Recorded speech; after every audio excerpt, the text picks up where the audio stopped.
That is sufficient for me. এটাও একটা এটি খুবই স্বল্প সময়ের জন্য হয়, কিন্তু তিনি কিন্তু আইকনিক উদ্যোক্তা নয়। এরপরে যে উদ্যোগ আরেকটা হচ্ছে লাইফস্টাইল এন্টারপ্রেনিয়রশিপ। অনেকে আমরা উদ্যোক্তা হই যে আমি মাদারীপুরে chamber and commerce of industry আমি একটু মেম্বার হতে চাই, একটু ভোটার হতে চাই, একটু সম্মান পেতে চাই। আমি হয়ে গেলাম, একটা দোকান চালু হয়ে গেল এবং আমি মেম্বার হয়ে গেলাম।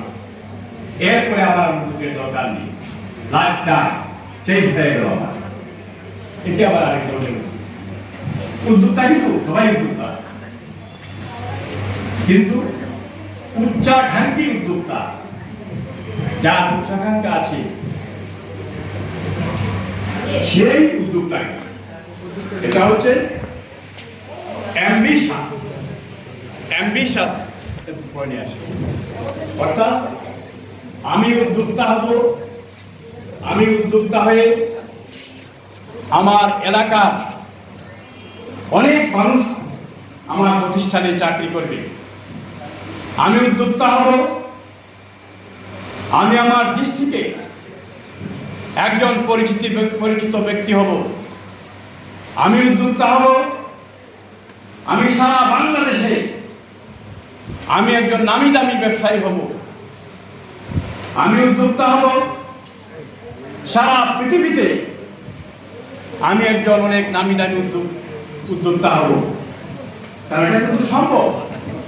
আপনারা যখন আপনাদের জীবনের জয় গান গেয়েছেন, আপনারা যখন পরিচিতি দিয়েছেন, তখন আপনারা কিন্তু অনেকেই বলেছেন যে আপনার পেজ আছে, আপনার অনেক কিছু আছে, অনেক ব্যবসা আছে।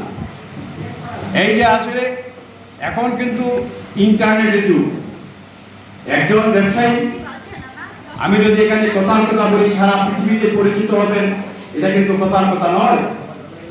এই ইন্টারনেটের যুগে একজন ব্যবসায়ী, একজন উদ্যোক্তা সারা পৃথিবীতে একজন বিশ্ব উদ্যোক্তা হতে পারে, বিশ্ব নাগরিক হতে পারে। কিভাবে?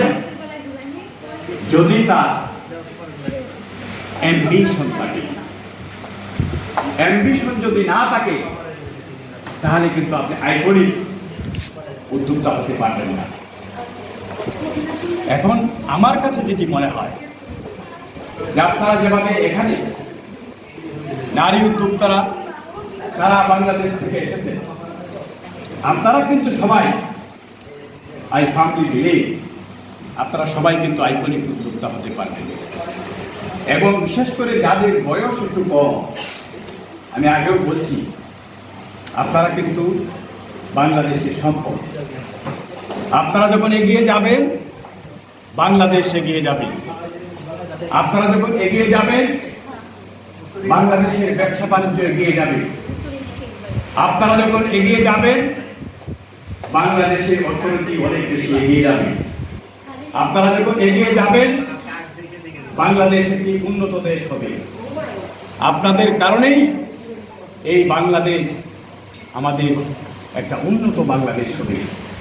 পৃথিবীর ইতিহাস পর্যালোচনা করলে দেখা যায় যে দেশের ব্যবসায়ীরা যত বেশি শক্তিশালী, তত বেশি সেই দেশ উন্নত। ব্যবসায়ী সমাজ একটি দেশের হার্ট অফ দি কান্ট্রি। উদ্যোক্তা সমাজ heart of the country. Heart ছাড়া কিন্তু মানুষ বাঁচতে পারে না।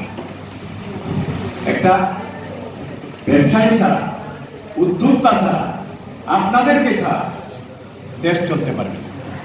সুতরাং এই যে আপনার আইকনিক উদ্যোক্তা হতে হলে রাতারাতি আপনি বড়লোক হতে পারবেন না। তো আপনাকে কি করতে হবে? আপনাকে অনেক সময় পরাজয় বরণ করতে হবে। If you fail today, try again tomorrow. আজকে যদি আপনি ব্যর্থতায় পর্যবসিত হন, আগামীকাল আবার ট্রাই করবেন। If you fail tomorrow, don't stay. and try again. আগামীকালও যদি আপনি ব্যর্থ হয়ে যান, আপনি থেমে থাকবেন না, আবার চেষ্টা করুন। Keep trying until you succeed. যতক্ষণ পর্যন্ত আপনি সফলতা পাবেন না, ততক্ষণ পর্যন্ত আপনাকে ট্রাই করতে হবে, এবং একটা স্বপ্ন দেখতে হবে। আমরা অনেকে ঘুমিয়ে ঘুমিয়ে স্বপ্নে দেখি, দেখি কিন্তু কাজ করি না।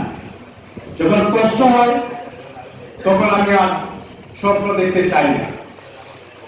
একটা রেলগাড়ি যখন সামনে এগিয়ে যায়, কি কারণে যায়? তার সামনে ইঞ্জিন আছে। একটা মানুষ যখন সামনে এগিয়ে যায়, তার সামনে স্বপ্ন আছে বলেই সে এগিয়ে যেতে পারে। রেলগাড়ির সামনে যদি ইঞ্জিন না থাকে, তাহলে কখনো কি সামনে যেতে পারবে? কখনো পারবে না। সুতরাং আমাদেরকে স্বপ্ন দেখতে হবে এবং সেই স্বপ্ন অনুযায়ী আমাদেরকে কাজ করতে হবে। সুতরাং যদি আমরা কাজ না করি, তাহলে আমাদের স্বপ্ন দেখলেও লাভ হবে না। সুতরাং কয়েকটি আইটেম আমি আপনাদেরকে বলে যাই যে কেন মানুষ টিকে থাকে, যারা দেরি না করে কাজ শুরু করে দেয়।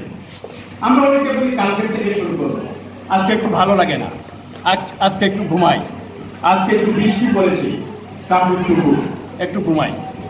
কিন্তু না, যারা কাজ করে, যারা সত্যিকারের উদ্যোক্তা, তাই সেগুলো রেস্ট নেবে না। সময় নষ্ট হয়ে যাওয়ার সুযোগ দেওয়া যায় না।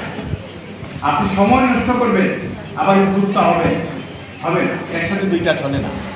সুতরাং আপনি সময়কে কখনো নষ্ট করবেন না।